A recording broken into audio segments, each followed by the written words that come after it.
Hello दोस्तों, welcome in target teaching school. Pedagogy of maths के लिए आपकी क्लास 9 है। इससे पहले हम 8 क्लास और करवा चुके हैं, आप चैनल पे जाकर देख सकते हैं। ये बीएड सेकेंड सेमेस्टर के लिए है। आपको बताइए कि आपका पेपर जो है वो ऑब्जेक्टिव होना है। पेपर तो आपका आ ही गया है, तो क्लास नंबर 9 है ये आपकी, चैप्टर 9 भी है ये, ठीक है। चलिए, चैप्टर 9 है आपका और ये क्या दे रखा है, शिक्षण अधिगम सामग्री का महत्व एवं निर्माण। चलिए पहला क्वेश्चन देखते हैं। पहला क्वेश्चन क्या है, छात्रों में गणित के अध्ययन में रुचि उत्पन्न करने व ज्ञान को स्थायी बनाने हेतु गणित अध्यापक को अनेक प्रकार के साधनों का प्रयोग करना पड़ता है। अतः वे साधन जो अध्यापक की उद्देश्य पूर्ति में सहायक होते हैं वो क्या कहलाते हैं। तो सहायक साधन भी होंगे, शिक्षण सामग्री भी होगी वो, और श्रव्य दृश्य सामग्री भी होगी। तो इसके लिए आपका उपरोक्त सभी सही हो जाएगा, ऑप्शन नंबर डी सही हो जाएगा। चलिए अगले प्रश्न में आते हैं।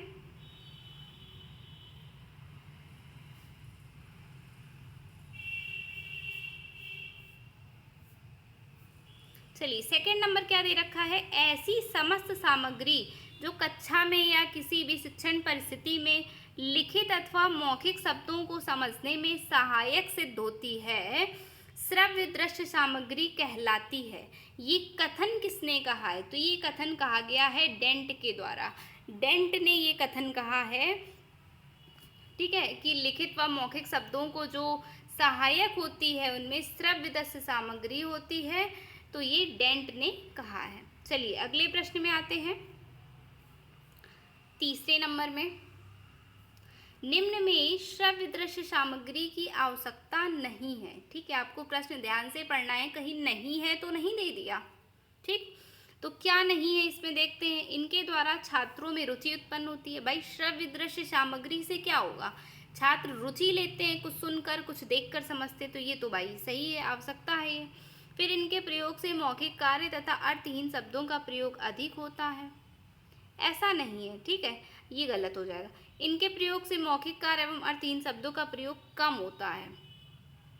जब हम क्या करते हैं कि श्रव्य और दृश्य सामग्री का प्रयोग कर लेते हैं तो मौखिक कार्य और अर्थहीन शब्दों का प्रयोग कम करना पड़ता है। लोगों को दिखा रहे हैं ना बच्चों को आप, दृश्य सामग्री का जब प्रयोग कर रहे हैं तो हमें कम प्रयोग करना पड़ेगा, ये सही है, ठीक है। तो ये कथन जो है ये आवश्यक नहीं है कि अर्थहीन शब्दों का प्रयोग अधिक होता है जबकि कम होता है, ठीक है। तो आपका ऑप्शन नंबर बी सही हो रहा है इसमें। चलिए अगले प्रश्न में आते हैं, 4 नंबर में, श्रव्य दृश्य सामग्री को कितने समूहों में वर्गीकृत किया गया है। तो जो श्रव्य दृश्य सामग्री होती है इसको 3 समूहों में बांटा गया है, ठीक है। कितने समूहों में, 3 समूहों में। चलिए अगले प्रश्न में आते हैं, 5वें नंबर में, श्रव्य दृश्य सामग्री नहीं है, इनमें से कौन। तो रेडियो है श्रव्य दृश्य सामग्री, ग्रामोफोन भी है, टेप रिकॉर्डर भी है, लेकिन चार्ट जो है वो श्रव्य दृश्य सामग्री नहीं है। चलिए अगले प्रश्न में आते हैं, 6 नंबर में, निम्न में दृश्य सामग्री कौन सी नहीं है। देखिए मॉडल भी दिखाते हैं हम लोग, दृश्य सामग्री, स्लाइड्स भी है, चार्ट भी है, ग्रामोफोन जो है वो ये दृश्य सामग्री नहीं है। चलिए अगले प्रश्न में आते हैं, 7 नंबर में, शिक्षण सहायक सामग्री की सापेक्षिक प्रभावशीलता को किसने एक शंकु के द्वारा स्पष्ट किया है। ठीक है, जो शिक्षण सहायक सामग्री होती है उसको एक शंकु के द्वारा किसने स्पष्ट किया है, तो एडगर डेल ने। किसने, एडगर डेल ने शंकु के द्वारा स्पष्ट किया है। चलिए अगले प्रश्न में आते हैं, देखिए उसी से रिलेटेड ये भी है, एडगर डेल द्वारा प्रदर्शित शंकु जो होता है, उन्होंने शंकु का प्रयोग किया, उसको क्या कहते हैं, उसको कोन ऑफ एक्सपीरियंस कहते हैं। क्या कहते हैं, कोन ऑफ एक्सपीरियंस। चलिए अगले प्रश्न में आते हैं, 9 नंबर में, शिक्षक का मित्र किसे कहते हैं। भाई शिक्षक का मित्र किसे कहा जाता है, सहायक सामग्री को, श्याम पट्ट को, रेखाकृतियों को, या फिर चार्ट को। तो श्याम पट्ट को क्या कहते हैं,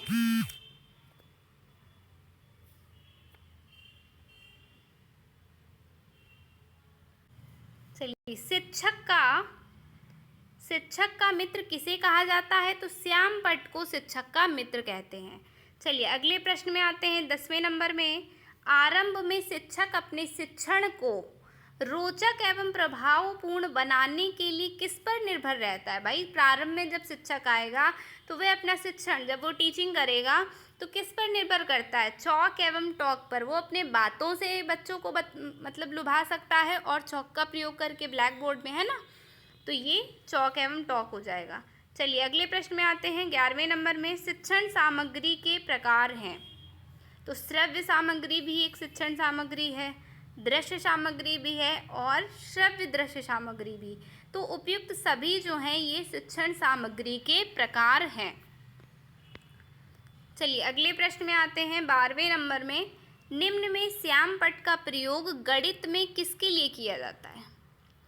चार्ट, ग्राफ तथा सारणी के लिए, ठीक है, रेखाकृति बनाने के लिए, नियम, सूत्र, सिद्धांत या प्रमेय को सिद्ध करने के लिए। तो उपयुक्त सभी के लिए करते हैं ना, गणित में तो ब्लैक बोर्ड का ही प्रयोग है, श्याम पट्ट का ही। चलिए अगले प्रश्न में आते हैं। 13 नंबर में निम्न में श्रव्य दृश्य सामग्री नहीं है, ये पूछा गया है। तो कच्चा कच्च फिल्म जो है ये श्रव्य दृश्य सामग्री है, औद्योगिक फिल्म भी है और समाचार संबंधी फिल्म भी। ग्रामोफोन केवल श्रव्य सामग्री में आ जाएगा ना आपकी, तो ग्रामोफोन जो है वो श्रव्य दृश्य सामग्री नहीं है। अगले प्रश्न में आते हैं। 14वें नंबर में श्रव्य दृश्य सामग्री वह संवेदी पदार्थ या काल्पनिक वस्तुएं हैं जो अधिगम को प्रारंभ एवं प्रेरित करती हैं तथा उसे पुनर्बलन प्रदान करती हैं। यह कथन संबंधित है। ये कथन किसने दिया है कि जो श्रव्य दृश्य सामग्री है वो पुनर्बलन प्रदान करती है, ठीक है। मतलब हम तो स्टार्टिंग और लास्ट को रिलेट कर रहे हैं, तो बर्टन जो है, बर्टन के द्वारा ऐसा कहा गया है। चलिए अगले प्रश्न में आते हैं। लास्ट प्रश्न भी है हमारा 15वें नंबर में। कक्षा में जब अध्यापक श्याम पट्ट पर लिखते हैं तो उनकी पीठ जो होती है, उनकी पीठ जो होती है वो कक्षा की तरफ हो जाती है। इस कारण शिक्षक छात्र संप्रेषण की प्रभावशीलता कम हो जाती है। इस समस्या के निवारण के लिए किस उपकरण का प्रयोग किया जाता है? इसके लिए ओवरहेड प्रोजेक्टर का प्रयोग किया जाता है। किसका प्रयोग करते हैं?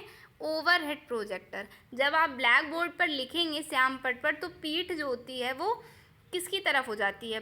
क्लास की तरफ हो जाती है, कक्षा की तरफ, ठीक है। इसके निवारण के लिए ओवरहेड प्रोजेक्टर का प्रयोग किया जाता है।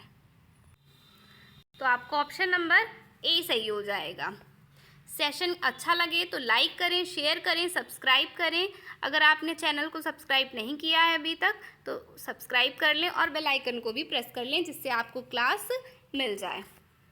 Thanks for watching.